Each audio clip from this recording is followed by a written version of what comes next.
Mga kapuso natabo nga pagpaiway sa pila ka mga aspirants sa idalom sang Team Gugma kag Team Uswag sa Iloilo City bentaha para sa syudad suno sa isa ka political analyst. Samtang anay Mayor Jed Mabilog ng pahayag nga magapasaka sang kaso nga libel bato kay Iloilo City Vice Mayor Jeffrey Ganzon.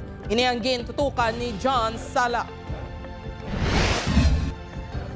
Natunga sa duha ka duagang syudad sang Iloilo, green kag red. Kadungan sa pagsumiter sang Certificates of Candidacy sang Team Uswag kag Team Sulong Gugma sa katapusan nga adlaw sang COC filing kahapon. Apang ang ginalauman nga mainit nga eleksyon sa tunga sang duha ka grupo ang nahulog man lang gali sa pagpaiway sang isa kag isa, partikular na sa pagkarepresentante kag pagkaalkalde sang syudad. Kinakabing nga ultimate sacrifice ni Mayor Jed Patrick Mabilog ang iya pag-isol sa unang nga plano nga magpadalagan bilang alkalde. Gani si Raisa Treñas ang wala sang kasumpong sa pagkaalkalde. Si Representative Julian Baronda naman ang wala man sang kontra sa pagkarepresentante. Makitaan sa mga nanging reaksyon sang tawo sa proclamation rally sang Team Sulong Gugma ang pagkadismaya sang ginanunsyo ni Mabilog ang ining aplastada. Hindi ako magpadalagan ngayon sa siyudad sa Iloilo.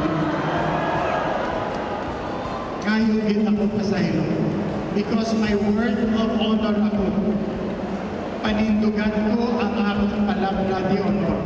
Suno sa isa ka political analyst, ang pagpaiway sang isa kag isang makabigbentaha sa syudad sang Iloilo tungod malikawan ang kagamo nga nag-apekto sa pagpalabot sang serbisyo sa pumuluyo. At the end of the day, ang public office is a public trust.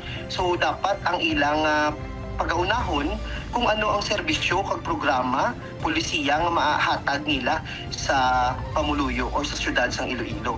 Habang sa piyaksang ginakabig pag-aregluhanay sa pila ka mga posisyon, ginpili isang Team Sulong Gugma nga bakontrahan si Vice Mayor Jeffrey Ganzon sang Team Uswag kay anay City Councilor Lady Julie Grace Baronda.